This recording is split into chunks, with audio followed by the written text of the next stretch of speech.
Welcome to my channel guys. आज का target 100 like H, तो लाइक और कमेंट करिए। CH3 वो बस एक नौकर है।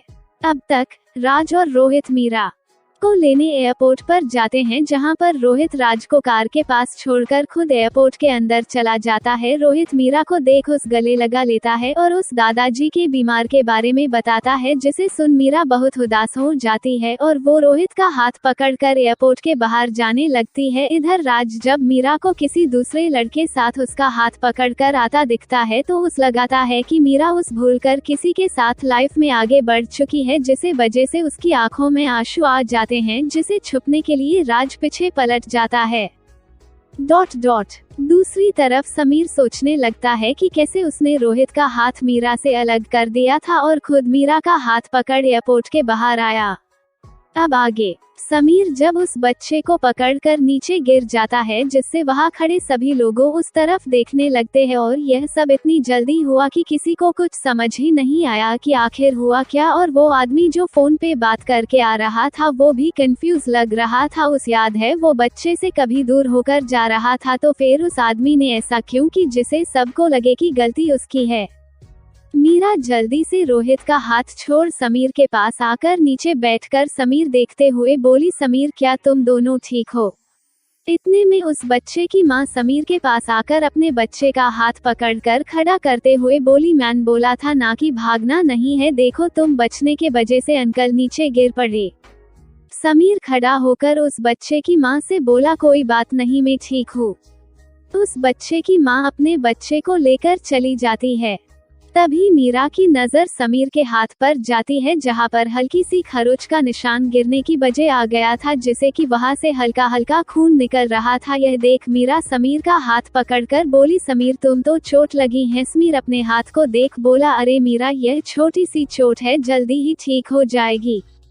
मीरा समीर को अपने दोनों आंखें देखकर बोली, तुम पागल हो क्या? छोटी चोट तो क्या, उस पर दबा तो लगनी पड़ेगी ना। और इतना बोल मीरा अपने बैग से रुमाल निकलकर समीर के हाथ पर लगा देती है। वो आदमी समीर के पास आकर उससे माफी मांगते हुए बोला, सूरी शायद मेरे ही गलती थी, मुझे बच्चे को देखकर चलाना चाहिए था। उस आदमी की बात सुन मीरा गुस्से से बोलो, शायद का क्या मतलब है, इसमें तुम्हारी ही यही गलती है। मीरा की बात सुन वो आदमी शांति से बोलो, हेलो मैडम, इन सब मेरी कोई गलती नहीं थी, वो बच्चा ही। मीरा उस आदमी की बात सुनकर और भी गुस्सा हो जाती है, जिसे उसका चेहरा गुस्से से लाल हुआ जाता है। मीरा के गुस्से को देख समीर जल्दी से उसका हाथ पकड़कर एग्जिट की तरफ मुड़ते हुए उस आदमी से बोला, अगली बार ध्यान से चलना। और इतना बोल समीर मीरा का हाथ पकड़े ही एग्जिट की तरफ जाने लगाता है। मीरा एक नजर गुस्से से उस आदमी को देखती है, फिर समीर के साथ चलने लगती है। पूजा और राज मीरा और समीर के पीछे चलने लगते हैं। मीरा की आवाज से समीर अपनी सोच से बाहर आता है। मीरा समीर का हाथ छोड़ रोहित की तरफ मुड़कर बोली, रोहित भाई अपनी कार कहाँ है? रोहित जो बस पूजा को देखकर चल रहा था, वो मीरा की आवाज सुनकर एक तरफ अगली कर बोला, वो रही कार। रोहित की बात सुन सभी कार की तरफ देखते हैं, वहां एक ब्लैक रंग की बड़ी सी कार खड़ी है। तभी पूजा कार के पास पीट कर खड़े आदमी को देख रोहित से बोलो, रोहित सर वो आदमी कौन जो कार से पीठ टिका कर खड़ा हुआ है? पूजा की बात सुन सभी राज की तरह दिखते हैं, जो कार के दूसरी साइड खड़ा था वो दूसरी तरफ मुंह करके खड़ा हुआ था, जिसे वजह से सभी को उसका चेहरा नहीं देख रहा था। रोहित राज की तरफ देख बोला, आप लोगों को उस आदमी पर ज्यादा ध्यान देने की जरूरत नहीं है, वो बस एक नौकर है। रोहित की बात सुन समीर और पूजा अपना सिर हिलाकर रोहित के साथ कार की तरफ जाने लगते हैं, लेकिन मीरा वही मूर्ति तरह खड़ी हो जाती है। वो भाला उस आदमी को कैसे भूल सकती है जिससे उसकी शादी हुई थी? वो वही है उसका पति राज। इन 2 सालों में ऐसा कोई समय नहीं था जब उसने उस याद नहीं किया हो। वो उस बताना चाहती कि शादी के दिन उस वापस जाना है, लेकिन जल्दी और अचानक शादी होने की वजह से सब छोड़कर जाना पड़ा। और वो उससे इसके लिए माफी भी मांगना चाहती थी, लेकिन कभी हिम्मत ही नहीं हुई। लेकिन वो इस तरह क्यों खड़ा है? क्या वो मुझे देखना भी नहीं चाहता है? क्योंकि मैं उस बिना बातें छोड़कर चली गई थी। तभी रोहित की आवाज से मीरा अपनी सोच से बाहर आती है, जो कार के पास खड़ी होकर मीरा को देख रहा था। मीरा जल्दी से कार के पास आने लगती है, लेकिन हर एक के साथ उसकी दिल की धड़कन तेज हो रही है और उसकी नजर राज पर थी, जो अपना सिर निदकर कार के गेट पर खड़ा था, लेकिन वो एक भी अपना सिर ऊपर नहीं कर रहा था। ऐसा लग रहा था कि सच में वो एक नौकर हो। मीरा कार के पास आकर रोहित देख बोली, हाँ भाई। रोहित अपना सिर हिलाकर बोला, तू वहाँ क्यों खड़ी हो गई थी, और चल अब कार में बैठ। रोहित की बात सुन मीरा अपना सिर हिलाकर कार के पीछे वाले गेट के पास जाने लगती है, ताकि गेट खुलकर अंदर बैठ सके, जहाँ समीर और पूजा पहले ही बैठ चुके था। अब आगे मीरा जैसे ही कार गेट खुलने को होती है, तभी रोहित राज को देख गुस्से से बोला, ओ ए नौकर, जाकर मैडम के लिए कार का गेट खोल। रोहित की बात सुन मीरा वहीं रोककर रोहित की तरफ देखते हुए सोचने लगती है कि रोहित राज से इस तरह क्यों बात कर रहा है, जबकि पहले ऐसा नहीं था। राज जो अपना सिर नीचे कर खड़ा हुआ था, वो राज की आवाज सुनकर जल्दी से आगे आकर कार का पीछे साइड का गेट खोलकर अपना सिर नीचे कर ही मीरा से बोला, आइए मैडम। मीरा जो रोहित की तरफ देख रही थी, राज की बात सुन पीछे मुड़कर राज को देखती है, जो अपना सिर नीचे कर खड़ा था। यह देख मीरा को बहुत बुरा लगता है और वो गुस्से से कार के अंदर बैठ जाती है। राज कार गेट बंद कर खुद ड्राइविंग सीट पर बैठ जाता है। रोहित राज के पास वाली सीट पर बैठ जाता है। राज कार चालू कर घर की तरफ मोड़ देता है। पीछे सीट पर मीरा गेट के पास बैठी थी और इसके पास समीर और साइड में पूजा बैठी थी। राज कार ड्राइव करते समय कार के साइड मीना से मीरा को देख रहा था, लेकिन जैसे ही मीरा की नजर उस पर पड़ती तो वो जल्दी से सामने दिखने का नाटक करने लागत। और यह चीज मीरा ने भी नोट्स कर ली था और वह राज को इग्नोर कर रोहित की तरफ देख बोली, रोहित भाई, अंकल आंटी कैसे हैं? रोहित मीरा की बात सुन बोला, हाँ सब अच्छे हैं। मीरा को अपने कंधे पर भार महसूस होता है। मीरा साइड में देखती है तो समीर कार में ही सो चुका था और उसका सिर मीरा कंधे पर था। मीरा पूजा को दिखती है तो वो भी सो चुकी थी।